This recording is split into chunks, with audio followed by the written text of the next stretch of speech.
To bite his tongue over when Caro brought them home, are saggy and squashed, without anyone to plump them. 2 empty pizza boxes sit on the marble coffee table, although he hasn't had pizza since he worked late into the evening last week. An empty white wine bottle sits alongside the now empty red wine bottle on the floor by the sofa, and Rupert knows for a fact that his recycling bin is crammed full of more. He gets to his feet, stumbling slightly, almost sloshing red wine all over the cream rug in front of the open fireplace. As he walks into the kitchen, past the pile of unopened posts that sits on the worktop, the dishes that are stacked in the sink, even though the dishwasher sits empty beneath the counter, cornflakes welded to the rim of the crockery, he catches sight of himself in the reflection of the kitchen window. Outside is pitch black, and his face in the glass is a stark white oval. His hair falls over one eye, and dark circles ring his eyes. He peers into the glass, squinting at the purple stain on his lips from the wine, and bares his teeth, the purple carrying over to the enamel. It's been a long day. Moving to the sink, Rupert tips the wine down the drain, watching as it swirls away before running the cold tap and refilling the wine glass. Sadie's voice nips at the back of his mind, and he has to concede that maybe she does have a point, but did she have to choose today to voice her opinion?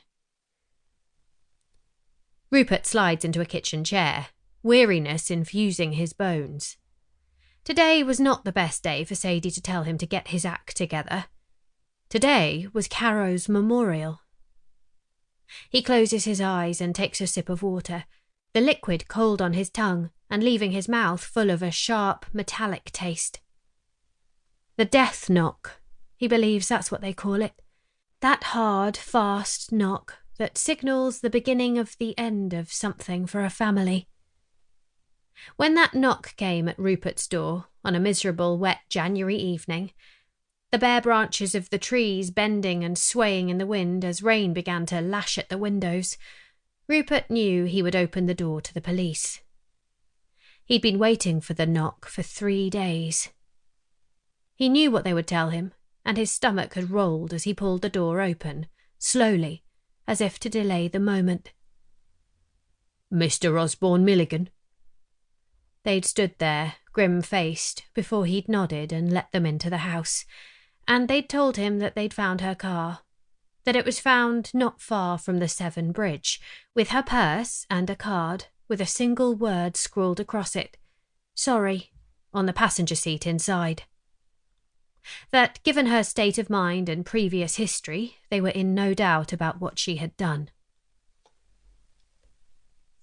Nothing had been the same since those 2 police officers stood on Rupert's doorstep, with their serious faces and grave voices, and told him that his life was about to change forever.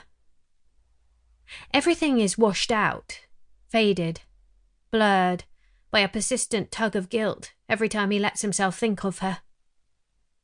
More so today, the day they held a memorial service in Caro's name. Everything is over for Caro. She is at peace. He has to keep on going, guilt balanced on each shoulder.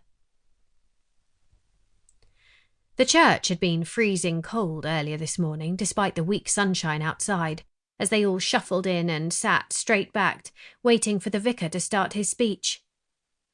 All except Michael, Caro's father. His shoulders were rounded, hunched, grief scored into his face as he finally took his seat next to Esme, Caro's mother. The tip of Rupert's nose was cold, meaning he had to keep sniffing, inhaling the cat-piss scent of the lilies that adorned the aisles.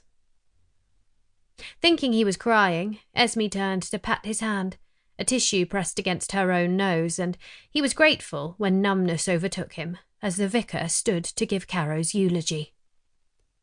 A man who barely knew her, Caro hadn't attended church for years despite Esme's requests, standing talking about Rupert's wife, telling the church how loved she was, how generous, how kind, how caring. Rupert felt disconnected, removed from the moment as the voice of the vicar boomed around the echoey chambers of the church.